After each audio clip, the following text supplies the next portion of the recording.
Good afternoon. It is Thursday, June 11th. We got the 4240 back from the shop.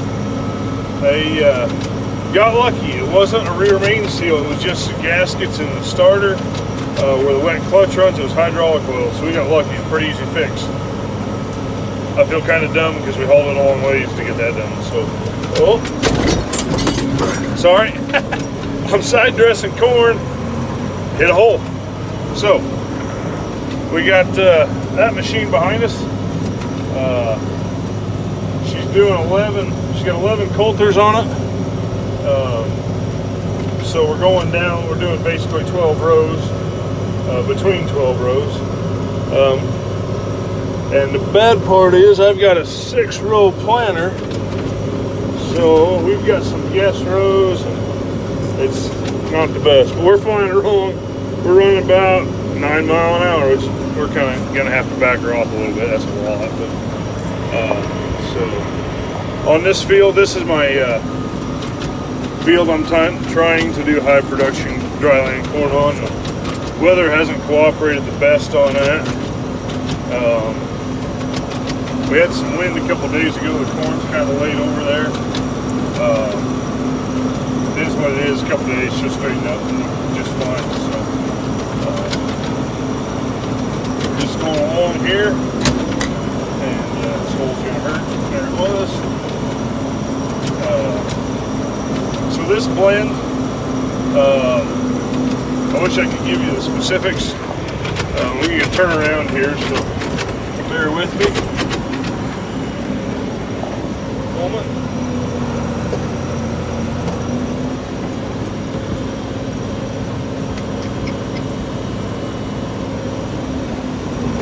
I had to pick my row out where I want to go at. Right, there she is. Down goes the machine. Grab the bigger gear. Head to the north end of the field. So, this is planted about 31,000 is the planting population. I haven't done an actual stand count to find out where my final stand is, but I'm looking at her and I'm saying she's 30,000 at least. It is in soybean stubble. I tried to figure little end credits. I don't get too carried away with that. I fertilize for what I need. The end credits on the corn or on the beans, if we get a wet year's a bonus, is how I look at it. So try and keep you out of the sun there. I know I'm boring. I don't know if you can see if we can watch that machine back there. So this field got 100 pounds of nitrogen to start with, and we put on, well, actually got 110 pounds of nitrogen, and then it would have gotten about 20 pounds of sulfur put on with it then, with a burn down herbicide. It has been post-emerge sprayed. We put a micro pack in on that, excuse me. And right now we're putting on 7.5 gallon of 1034O, a gallon and a half of extract, which is a Loveland product. It's 50% sulfate and 50% they're accomplished. We're also putting on a gallon of reinforced K, which is a potassium sulfate, and then we're putting on, let me do the math here, about 21 gallon of 32%. So it's going to end up with somewhere around 180 pounds of N, 190 plus phosphorus, sulfur, a little potassium. This field's only 22 acres. It is my smallest, actually the smallest field I farm. So we're going to play with it. It's pretty good ground. It's fairly level. It is good deep soils, and it's one thing I like about it. Turn around again. Whenever I'm planting a crop in it, I'll get out and dig around. And 1, 2, 3, 4. Oh, that's 3.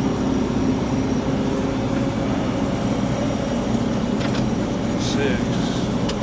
I think I'm right. We'll find out. We'll go to the other end. This looks right.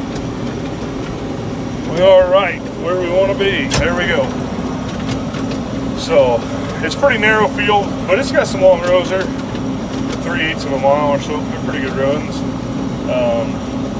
And it's not very wide. You can see right there's that side, and right over there's that side with the poles on. So we've been around the outside twice, and we're on the downhill side. I was figuring it'd take an hour to do this field, and I think it's going to take about 30 to 45 minutes. We are moving. It's kind of fun. The corn is small enough it'll take a little leaning from the tires, so I don't have to be exact.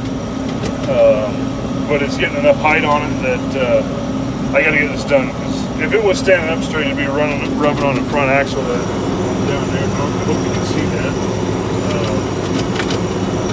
So she's leaned over enough to be standing up right. I'm pretty sure it'd be rubbing on that axle in the track there.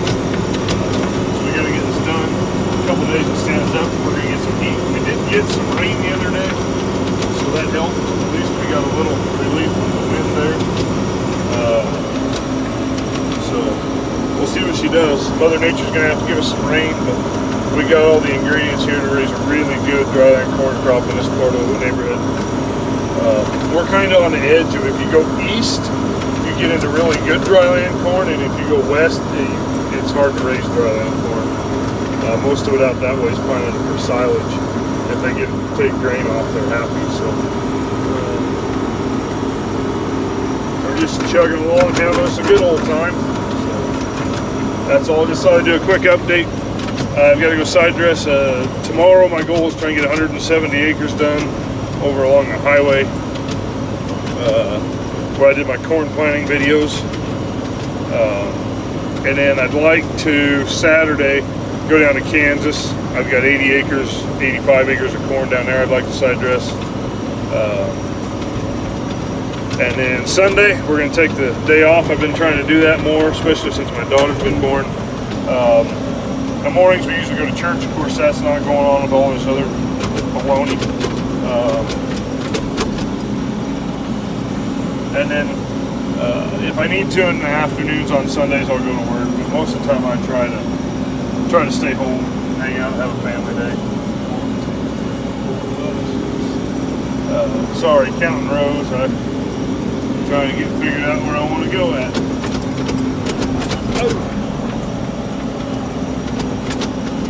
Alright, there we go.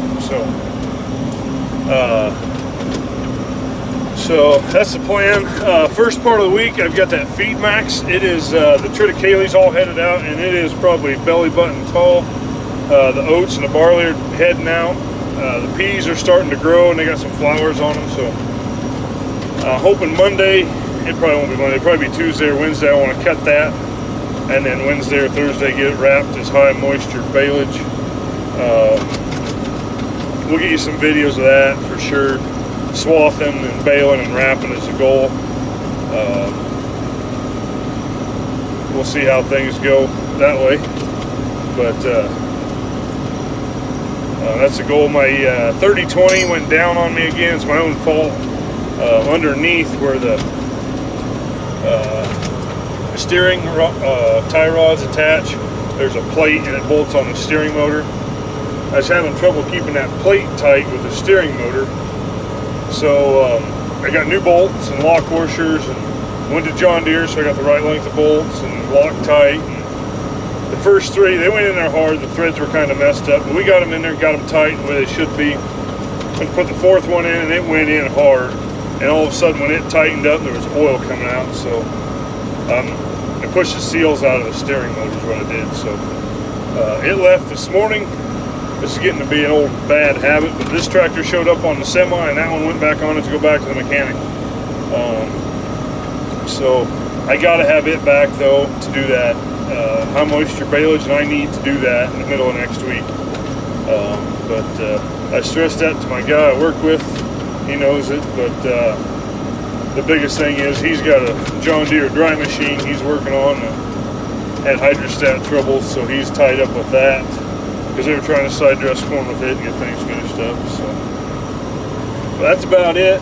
I got about two rounds, and I'll be done with this field, and it'll be time to go get my daughter from daycare, and I'm gonna meet my wife in a little town where my daughter is at daycare. They've got a Cajun food truck coming tonight, so we're going to see how that goes. That'll be a nice treat, I think. So, all right, thanks for watching. We'll talk to you later.